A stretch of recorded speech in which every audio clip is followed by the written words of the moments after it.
아멘. 네, 교회 소식은 주보를 잘 참고해 주시고요.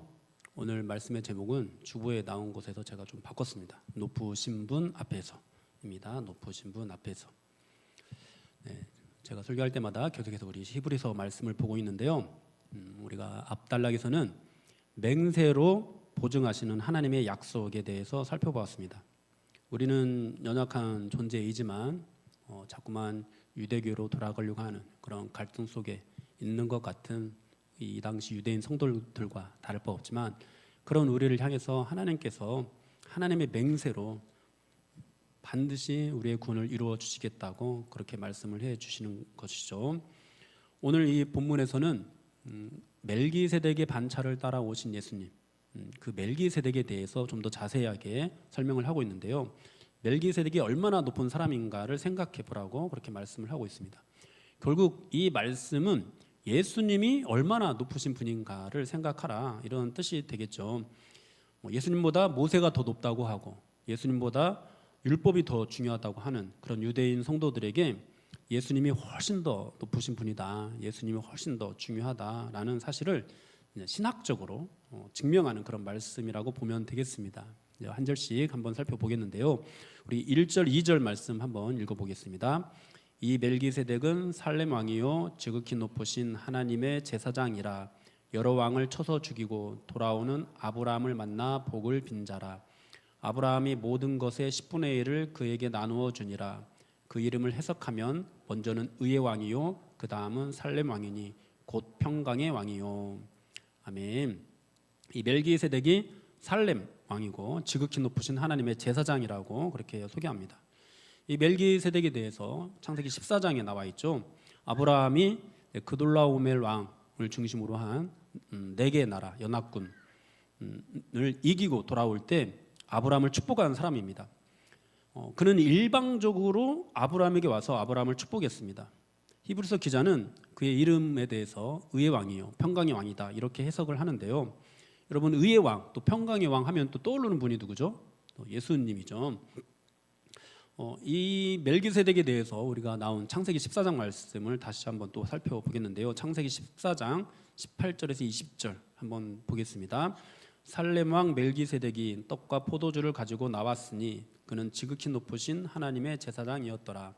그가 아브라함에게 축복하여 이르되 천지의 주제이시오 지극히 높으신 하나님이여 아브라함에게 복을 주옵소서. 너희 대적을 네 손에 붙이신 지극히 높으신 하나님을 찬송할지로다 하매 아브라함이 그 얻은 것에서 10분의 1을 멜기세덱에게 주었더라. 아멘. 네, 아브라함이 멜기세덱에게 10분의 1을 바치는 그런 장면입니다. 이제 앞에 히브리서 이 본문 앞에서 단단한 음식을 먹는 신앙과 멜기세덱을 연관지어 설명한 적이 있었죠. 히브리서 기자는 멜기세덱을 잘 이해하는 것이 장성한 신앙이다 이렇게 설명을 했습니다. 히브리서 맥락 안에서 말씀의 초보라고 한다면은 출애굽 이스라엘 백성들이 광야에서 하나님께 훈련을 받은 것, 그리고 유대인들이 구약의 여러 교훈들을 지켜온 것, 이런 것들을 의미합니다. 이 모든 것을 거치면서 승리와 실패를 경험해 본 사람이 이제 멜기세덱을 제대로 이해할 때 장성한 신앙인이 될 수 있다, 그런 뜻이 되겠습니다. 장성한 신앙인이 뭐라고 했죠? 나의 자격과 공로가 아니라 내가 거둔 이 승리가 정말 모든 것들이 하나님의 은혜로 말미암은 것이다 라는 것을 깨닫고 그것을 고백하는 신앙, 그래서 나의 전부가 내 것이 아니라 하나님의 것임을 고백하는 신앙이 장성한 신앙입니다. 그런데 이제 방금 봤던 우리 창세기 말씀을 보면은 멜기세덱이 아브라함을 축복하는 것이 먼저입니까? 아니면 아브라함이 11조를 바치는 것이 먼저입니까? 멜기세덱이 먼저 아브라함을 축복합니다. 아브라함이 11조를 드리고 나서 멜기세덱이 아브라함을 축복하는 것이 아닙니다. 멜기세덱이 먼저 떡과 포도주를 준비하고 기다리다가 아브라함을 축복하니까, 그러고 나니까 아브라함이 11조를 드렸습니다. 우리가 멜기세덱을 이해하고 모든 것이 하나님의 은혜라는 고백을 올려드리는 신앙도 마찬가지예요. 우리가 먼저 하나님 앞에 11조를 드리는 것이 아니에요. 우리가 먼저 그런 고백을 하나님께 올려드리는 것이 아닙니다. 하나님의 은혜가 우리 가운데 임하고 난 후에 우리가 하나님께 이 모든 것들이 하나님의 은혜입니다라고 고백할 수 있게 되는 거고, 우리가 하나님만이 나의 주인입니다. 내가 가진 모든 것이 하나님의 것입니다. 라고 고백을 하게 되는 것이죠. 이러한 이 창세기 말씀은 이제 유대인이라고 하면은 누구나 다 알고 있는 그런 이야기입니다. 그런데 사실 아무리 유대인이라고 하더라도 또 창세기 말씀을 속속들이 다 알고 있다 하더라도 이 멜기세덱과 관련해서는 이해하거나 뭐 해석하는 것이 참 어렵거든요. 유대인들은 모세 율법에 의해서 레위인 제사장에게 11조를 드리고 있었어요. 그런데 이 레위인 제사장이 없던 시대에 느닷없이 이 멜기세덱이 하늘의 제사장으로 등장을 합니다. 그리고 아브라함에게 11조를 받죠. 이 멜기세덱이 또 얼마나 신비로운 존재인지 3절에서 오늘 본문 3절에서 이렇게 말씀하는데요. 아버지도 없고 어머니도 없고 족보도 없고 시작한 날도 없고 생명의 끝도 없어 하나님의 아들과 닮아서 항상 제사장으로 있느니라. 아멘. 네, 아버지도 없고 어머니도 없고 족보도 없다. 시작한 날도 없다. 생명의 끝도 없다. 하나님의 아들과 닮았다. 항상 제사장으로 있다. 이것이 이제 멜기세덱에 대해서 설명하는 그런 내용입니다. 그러니까 인간 제사장, 이 아론의 후손 또는 뭐 레위 지파의 후손인 인간 제사장과는 전혀 차원이 다른 굉장히 신비로운 제사장인 것이죠. 그렇게 멜기세덱을 소개하고 있는 것이에요. 그런데 이제 우리가 이 본문을 보면서 멜기세덱이라는 인물, 그러니까 아브라함 시대에 있었던 아브라함 시대 당시 이 멜기세덱이라는 인물이 굉장히 뭔가 막 신비로운 그런 사람이었다. 우리가 이렇게 이해하면 안 됩니다. 다만 이제 성경이 의도적으로 그에 대한 설명을 생략하고 있다. 우리가 이렇게 이해를 해야 됩니다. 근데 그렇게 한 이유를 뭐 처음에는 몰랐죠. 누구도 몰랐습니다. 그런데 성령님께서 히브리서 기자를 감동시키셔서 그 의미를 지금 알려주고 있는 거예요. 그것이 무엇이냐? 예수 그리스도의 대제사장 되심을 설명하기 위해서 하나님께서 창세기에 그렇게 멜기세덱에 대한 기록을 남겨놓으신 것이었습니다. 이 멜기세덱이 누구냐에 대한 설명을 하고 있는 것이 아니에요. 멜기세덱이 누구를 가리키냐라는 것들을 이 성경에서 보여주고 있을 뿐인 것이죠. 가리키는 분이 누구라고요? 바로 예수님이라는 거죠. 유대인들은 이 아론의 계보 또는 레위의 자손들인 인간 제사장만을 인정하지만 이미 성경에는 아브라함이 제사장으로 인정하는 그 인물이 있었다는 것입니다. 그리고 예수님이 바로 하나님께서 멜기세덱과 같은 방법으로 이 땅에 보내신 하늘의 대제사장이라는 것이죠. 그러니까 히브리서 기자가 하는 말을 정리하면 이렇습니다. 믿음의 조상 아브라함을 봐라. 그가 멜기세덱에게 11조를 드리고 축복을 받은 것이 아니라 축복을 받고 11조를 드리고 있다. 유대교에서 말하는 것처럼 11조를 드림으로 내가 복을 받았습니다 라고 말하는 것은 잘못된 신앙이다.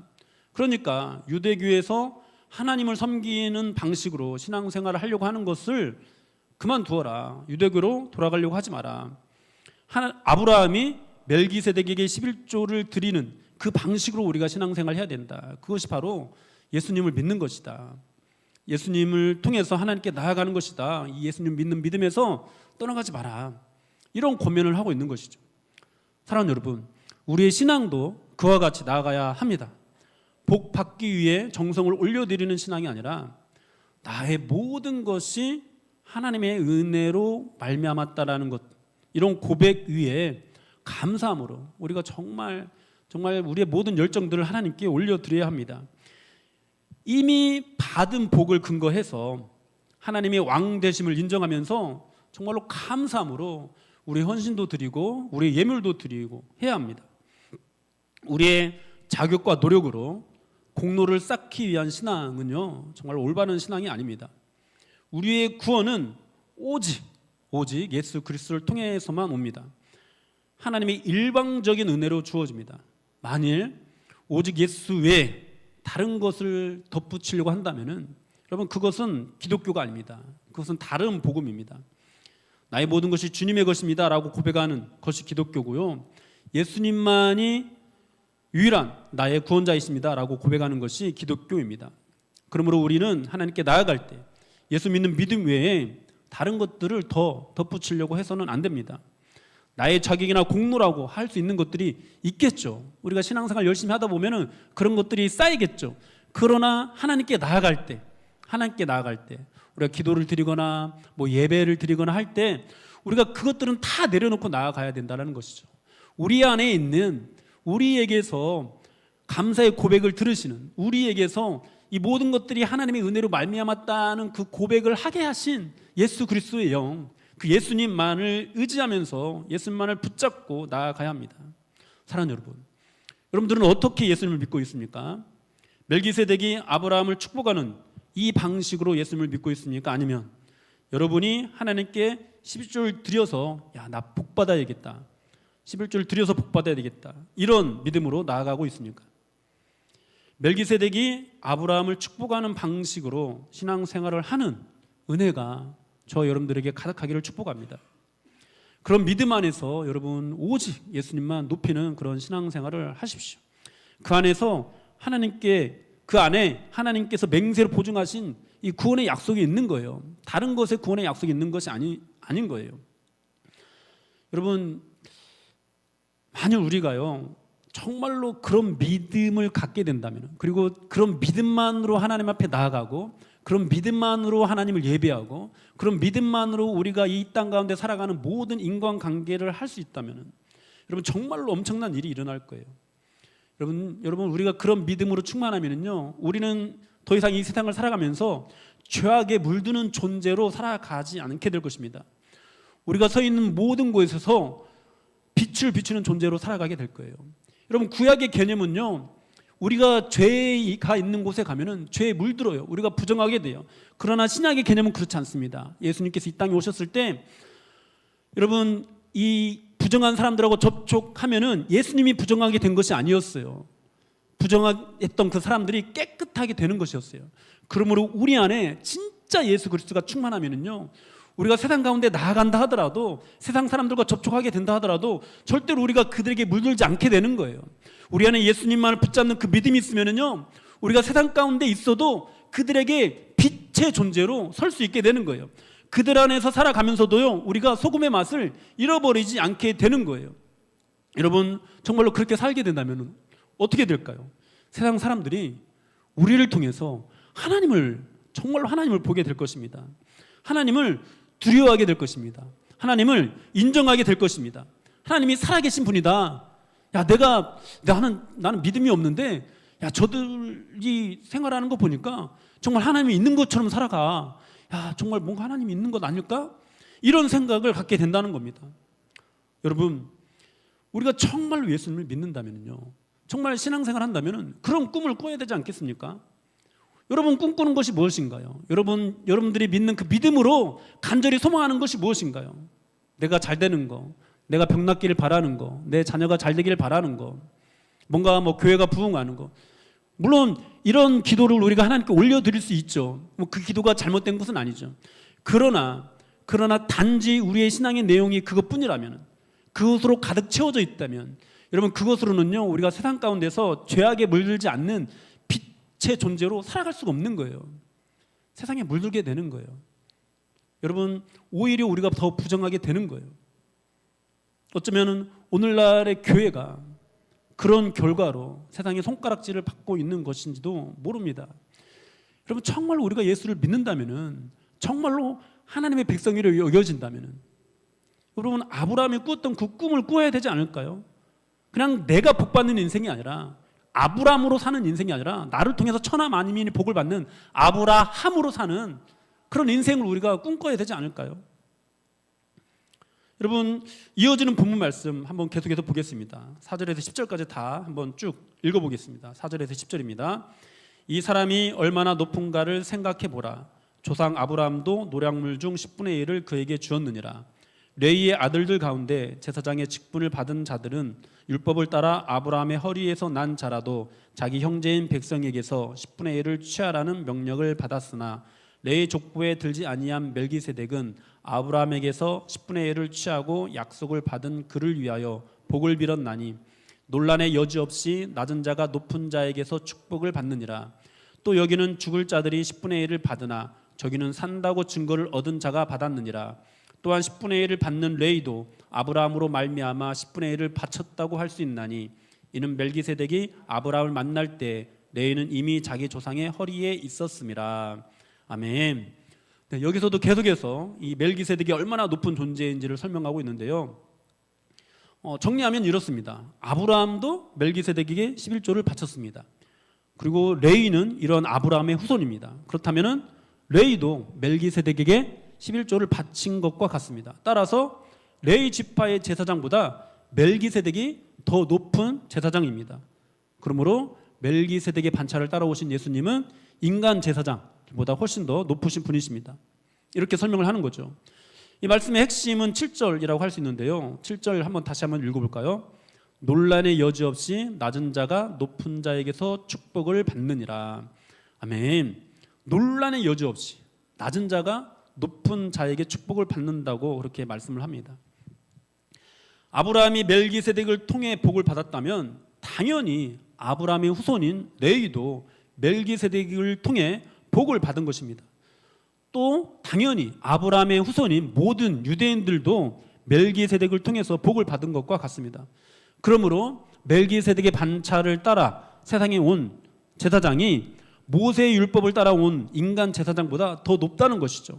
따라서 이 시대의 인간 제사장도 예수님을 통해서 복을 받는 것이고, 그러므로 이 모든 것들을 다 신학적으로 성경 안에서 다 찾아봐도 다시 유대교로 돌아가려고 하는, 다시 이 인간 제사장을 통해서 하나님께 11조를 드리려고 하는 이런 신앙은 잘못되었다는 겁니다. 사랑하는 여러분, 이 말씀을 통해서 이 히브리서 기자는 유대인 성도들에게 계속해서 권면하는 거예요. 예수님을 가장 귀하게 여기는 그런 신앙생활을 해라. 율법을 귀하게 여기는 그런 신앙생활을 하지 말라. 이렇게 말씀을 하고 있는 것입니다. 여러분은 어떻습니까? 여러분은 다른 그 무엇보다도 정말로 예수님을 가장 고귀하고 가장 탁월한 분으로 모시는 그런 신앙생활을 하고 있나요? 여러분은 하나님을 나의 왕으로 모시고 나의 모든 것이 하나님의 은혜임을 고백하는 그런 신앙생활을 하고 있습니까? 아마 그렇게 질문을 하면은 이 자리에는 아니요 라고 이렇게 대답하는 사람은 없을 겁니다. 모두가 하나님을 잘 섬기고 싶어하고 또 모두가 내가 가진 모든 것이 하나님의 은혜입니다 라고 고백하는 그런 삶을 살고 있습니다. 그런데 여러분, 그런 마음이 사실 이 초대교회 유대인 성도들에게도 없었던 것이 아니에요. 그들도 모두 하나님을 잘 섬기고 싶어 했습니다. 그들도 모두 메시아를 고대했고요. 메시아가 이 땅에 오면 호산나 다윗의 자손이여 이러면서 영접하고 싶어 했습니다. 그런데 현실은 어땠죠? 대부분의 유대인들이 예수님을 영접하지 않았어요. 그 유대인들 중에 소수만 예수님을 영접했는데 그 유대인들마저도 지금 다시 유대교로 돌아가려고 하고 있어요. 이분이 정말 메시아가 맞을까? 이런 고민을 하고 있습니다. 여러분, 이것을 오늘날 우리에게 적용을 할 때 우리가 다른 종교로 개종하는 것으로 적용을 하면 안 된다고 그렇게 계속 말씀을 드렸죠. 어떤 신앙의 변질의 문제로 우리가 생각을 해야 됩니다. 여러분, 이와 같은 사실들, 이런 이 초대교회 유대인 성도들이 그런 마음이었다는 거, 여러분 이것이 무엇을 의미할까요? 우리가 신앙생활 하면서 우리가 착각을 하는 것이 많이 있습니다. 오늘날 이 교회는요, 신약 성경의 개념들이 그래도 잘 정리가 되어 있어서 이 초대교회 이 사람들보다 예수님이 하나님의 아들이라는 그런 신앙 고백을 당연시 여깁니다. 그 신앙 고백 위에 서 있습니다. 그래서 우리가 하는 이 모든 신앙생활이 당연히 예수님을 믿는 신앙생활, 또 예수님을 높이는 신앙생활일 거라고 착각을 합니다. 그러나 사랑하는 여러분, 우리의 신앙이요, 많은 경우에 예수님을 믿는 또는 예수님을 높이는 그런 신앙이 아니라 나의 행위를 붙잡고 나의 공로와 나의 자격을 붙잡는 그런 모양으로 나아갑니다. 예수님이 아닌 다른 것들을 더 귀하게 여기는, 더 중요하게 여기는 신앙으로 나아갑니다. 현실 앞에서 예수님이 나의 최고의 가치가 되는 것이 아니라 다른 것들을 더 중요하게 여기는 그런 신앙으로 나아갑니다. 우리 히브리서 3장 7절에서 8절 말씀 한번 볼까요? 읽겠습니다. 그러므로 성령이 이르신 바와 같이 오늘 너희가 그의 음성을 듣거든 광야에서 시험하던 날에 거역하던 것 같이 너희 마음을 완고하게 하지 말라. 아멘. 네, 이 부분을 강의하면서 여기를 제가 설명할 때 이제 히브리서 기자가 유대교로 돌아가려고 하는 성도들에게 그들의 이 신앙이 변질된 것들을 지적하면서 그것이 왜 그렇게 된 것이냐. 이 초대교회 성도들은 예수님이 천사보다 못하고 예수님이 모세 율법보다 못하다, 모세보다 뭐 더 뛰어나지 않다라는 그런 뭐 좀 고급한 그럴싸한 이유를 대면서 유대교로 돌아가려고 하고 있지만 실상 그렇지 않다라고 지적을 하는 것이라고 설명을 했습니다. 실제로는 출애굽 이스라엘 백성들, 이 광야 이스라엘 백성들이 먹을 것이 없어서 마실 것이 없어서 하나님을 배반하고 하나님을 원망했던 것처럼 사실은 유대인들도 그런 어떤 신학적인 이유 때문에 유대교로 돌아가려고 하는 것이 아니라 먹고 사는 문제 때문에 그들의 어떤 생명이 달린 그런 문제 때문에 지금 유대교로 돌아가려고 하고 있다라고 그렇게 지적을 하는 것이었습니다. 그런데도 그들이 그렇게 사실 실제로는 먹고 사는 문제 때문에 그렇게 신앙이 변질되고 있는데 무엇을 명분으로 내세웠다고요? 예수님은 뭐 천사보다 못하다, 예수님이 모세보다 뛰어나지 않다, 뭐 이런 어떤 성경 안에서 뭔가 이런 것 저런 것들을 가져와 가지고 명분을 내세웠다는 것입니다. 사랑 여러분, 우리의 신앙도 여기에서 크게 벗어나지 않습니다. 우리의 신앙도요, 우리 각자가 다 나름대로 지금까지 신앙생활을 해오면서 성경 안에서 그 근거를 찾고 또 이런저런 명분을 가지고 우리의 신앙이 형성되어 왔습니다.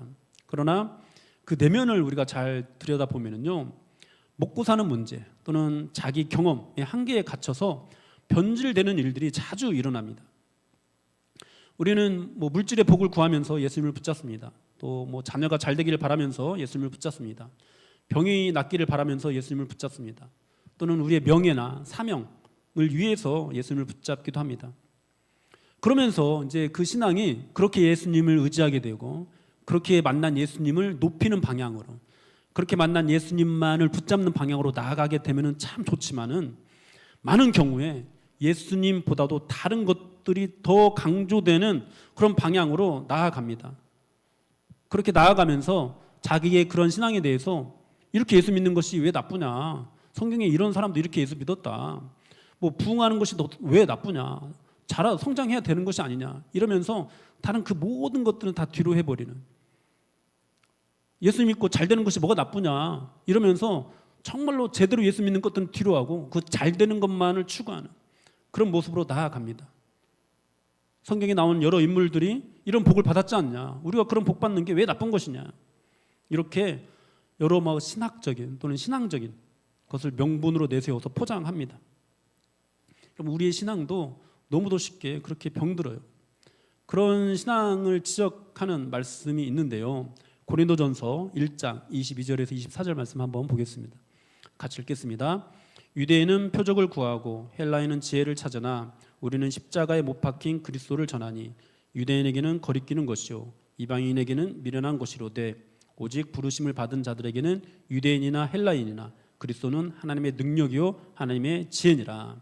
아멘. 네, 여기서 보면은 유대인은 표적을 구하고 헬라인은 지혜를 찾는다, 이렇게 말씀을 하죠. 여러분, 우리의 신앙이요, 표적을 구하는 신앙으로 흘러가는 경우가 굉장히 많습니다. 우리의 신앙이요, 지혜를 찾는 신앙으로 흘러가는 경우가 굉장히 많이 있습니다. 여러분, 이런 신앙은요, 결코 예수님을 높이는 신앙이 될 수가 없습니다. 많은 사람들이 신앙생활을 하면서 표적을 구합니다. 표적을 구한다는 것이 무엇이죠? 여러분, 이 이스라엘 백성들이 예수님께 어떻게 표적을 구했습니까? 네가 만일 하나님의 아들이라면 그것을 증명해봐라, 이렇게 표적을 구했습니다. 여러분, 우리가 표적을 구한다는 것은 무엇입니까? 네가 정말 예수님을 제대로 믿고 있다면 그걸 증명해봐라, 네 신앙을 증명해봐라. 무엇으로요? 눈에 보이는 것으로요.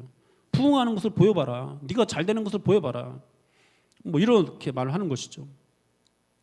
뭐 부흥하든지 자녀가 잘 되든지 병이 낫든지 성공하든지 해야 된다고 말을 합니다.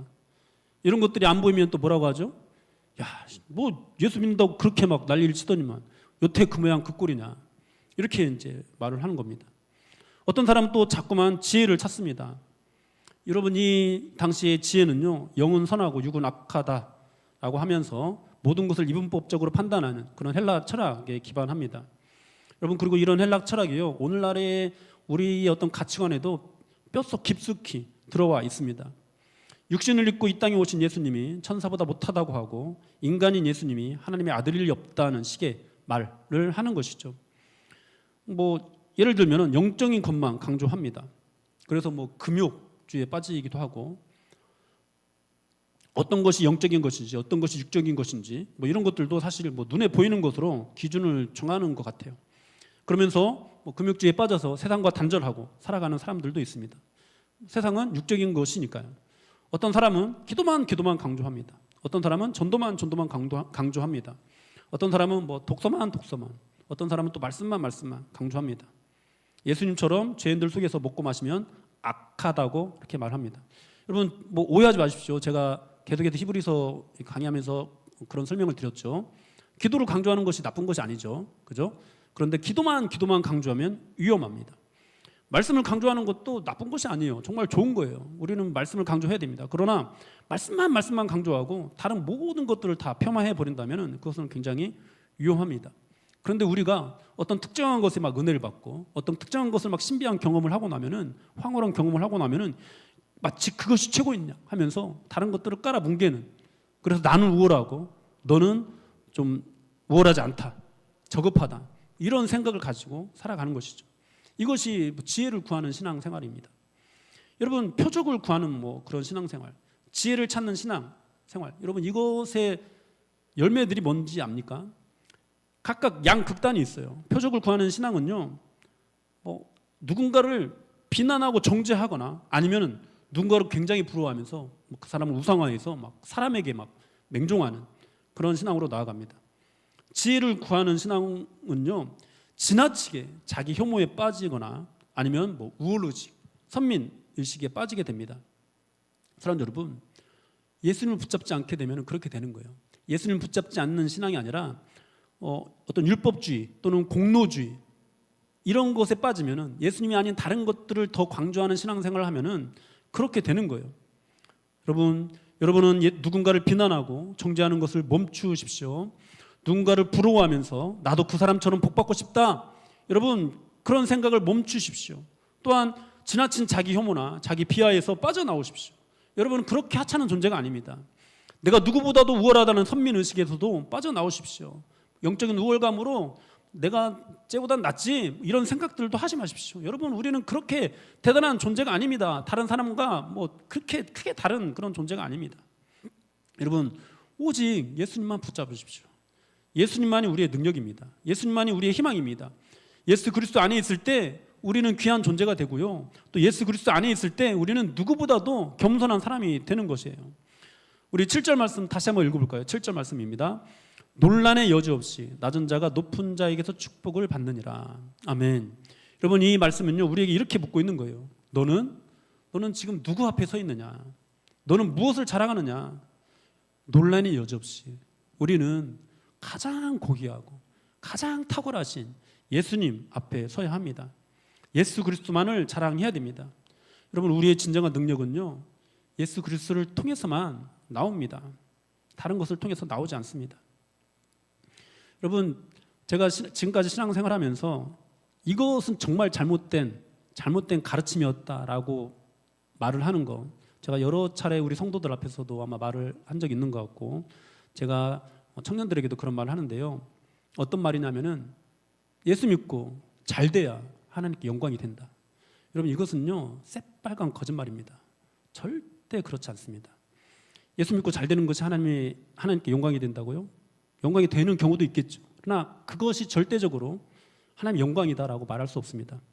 여러분 예수 믿고 잘 된 사람이 초대교회에 얼마나 있었습니까? 여러분 초대교회는요 예수 믿고 잘 된 사람이 거의 없었어요.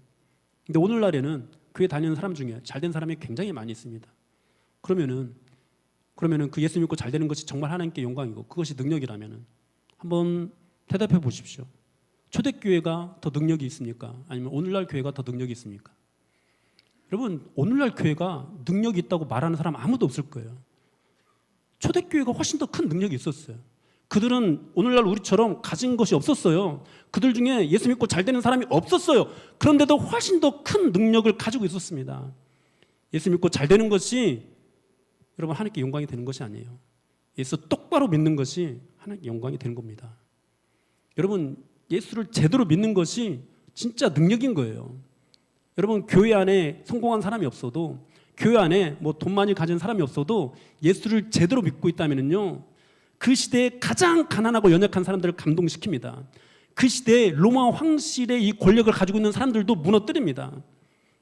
그런데 아무리 가진 것을 많이 있어도, 아무리 성공한 사람이 많이 있어도 예수 그리스도가 없으면은 절대 가난하고 연약한 자들을 감동시키지 못합니다. 절대 이 시대에 어떤 로마 황실과 같은 그런 권력들을 무릎 꿇게 하지 못합니다. 사랑하는 여러분, 여러분의 신앙은 다른 그 무엇보다도 예수 그리스도가 여러분의 최고의 가치가 되고 있습니까? 여러분은 예수님을 믿는 방식으로 지금 복을 구하고 있습니까? 아니면 유대교로 돌아가는 방식으로 복을 구하고 있습니까? 여러분은 세상이 그 어떤 표적보다 십자가에 죽으신 예수님이 가장 사랑스러우신가요? 가장 본받고 싶은가요? 가장 막 좀 내가 동경하는 그런 분인가요? 세상에 그 어떤 지혜를 얻는 것보다도 예수님처럼 되는 것을 가장 사모하나요? 여러분, 지금 당장 그렇게 되라는 게 아니에요. 지금 당장 그렇게 되라는 건 아니지만은, 또 나는 그런 능력도 없지만은, 야, 정말 나 그렇게 되고 싶다. 나도 그런 능력을 나타내고 싶다. 그럼 이런 마음을 갖고 있나요? 여러분, 사람이요, 정말로 사랑하게 되면 그렇게 되거든요. 저는 축구를 굉장히 좋아합니다. 동네에서 조기 축구 하고 있습니다. 근데 동네에서 조기 축구하는 저도요, 손흥민처럼 축구 잘하고 싶어요. 손흥민처럼. 여러분, 우리가 진짜 제대로 예수를 믿는 것이 맞다면은, 진짜 우리가 믿는 것이 예수님 맞다면은, 우리가 뭐 프리미어리그 이런 데서 뛰는 그런 선수들처럼 되지 못한다는 걸 알지만 그렇게 되고 싶은 그런 것들을 동경하게 되는 거예요. 정말로 예수님 믿는다면은요, 예수님이 정말로 나의 구원자라고 고백한 것이 진심이라면은요, 여러분, 우리는요 그런 예수님을 동경하게 되고 사랑하게 되는 거예요. 예수님이 나에게 복을 주실 때만 예수님을 사랑하는 것이 아니라 걸어가신 예수님, 모든 죄를 미워하시고 죄를 심판하시는 그 하나님, 그 하나님이 사랑스러워지는 거예요. 여러분, 하나님은 우리가 쌓은 신앙이 아니라 하나님께서 우리를 위해 이루신 구원을 자랑하는 믿음 갖기를 원하십니다. 여러분, 부디 이 예수 그리스도 앞에서 더 나은 내가 되려고 하는 그런 시도를 하지 마십시오. 더 작아지는 여러분이 되십시오.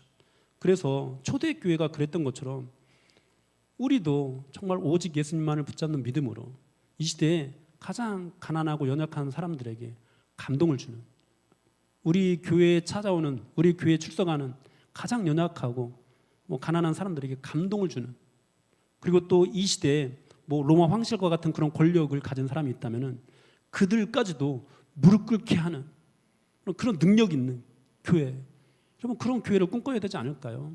그냥 내가 가진 어떤 열심, 기도 많이 하는 것으로, 11조 많이 하는 것으로 복받아서 내가 잘 돼서 그것으로 교회 섬기고, 그것으로 선교하고, 그것으로 뭔가 더 봉사하고, 그것으로 많은 사람 돕고, 이 정도 꿈이 아니라 그런 거 말고 그냥 그 예수님 자체, 날 것, 이것을 정말 막 맛있게 막 만들어서가 아니라 그냥 날 것으로 예수님 내 안에 새겨서 그 예수님 믿음으로 내가 이 아브라함처럼 처음에는 11조를 바치는 믿음이었지만 나중에는 독자 이삭까지 자라나게 하는 그 약속 위에 서서 내 믿음도 독자 이삭을 바치기까지 자라나기를 소망하는, 아이고, 독자 이삭 바치는 그런 삶은 특별한 사람이나 사는 거야. 목사님이나 그렇게 살면 되지, 나까지 그렇게 살 필요 있어. 그게 아니라 초대교회처럼 모든 그리스도인이 그런 삶을 꿈꾸는, 그런 삶을 사모하는, 그런 삶 사는 것 자체를 복으로 여기는, 여러분, 그런 믿음, 그렇게 예수님만을 붙잡는 그런 믿음이 우리 안에 충만해지기를 예수님의 이름으로 축복합니다. 우리 같이 찬양하고 기도합시다.